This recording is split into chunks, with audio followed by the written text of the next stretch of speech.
waxaan u mahadnaqayaa ilaaha inoo suuro geliyey inaynu munaasabadan iskugu nimaadno dadkana soo maamuusay ee na soo sharfay ee safarka noo soo galay ee socdaalka dheere ilaa Hargeysa soo galay mas'uuliyiinta xisbiga kulmiye ay ka mid yihiin wasiirada dawladda ay ka mid yihiin ee shaqooyinka qaranka ee faraha badan lahayd maamuuska ayna maamuuseen waan ugu mahadnaqaynaa anu mahadnaqayaa deegaankayga inay maanta garteen oo xaqii dhalinyaradu haysiiyeen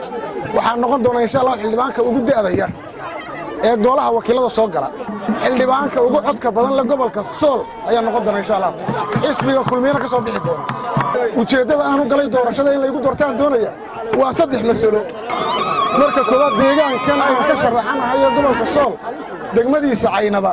waxaan filayaa xildhibaanada ka sharaxan ninka inta ka shaqeeyay ma jiro deegaanka gobolka Saraar tuulooyinkiisana waxaan filayaa meel aanan tagin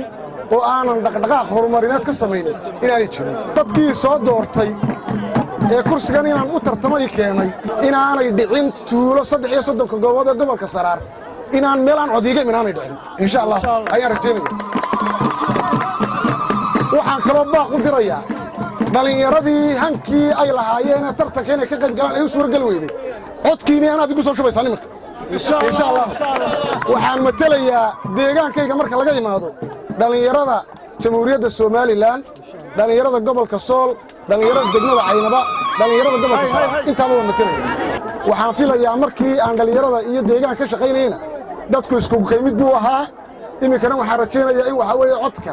aanan hadhow toole aad baa iminka waxa weeye la igu mashxaradayo la yaamaanayay waxaan ka garan doonaa codkaan ka garan doonaa insha Allah waxaan u mahadnaqayaa xukuumadda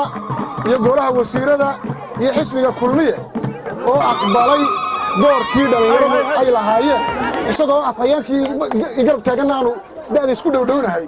anuguna aan baarlamaanka yahay insha Allah xisbigana mustaqbalka anaga la wareegi doona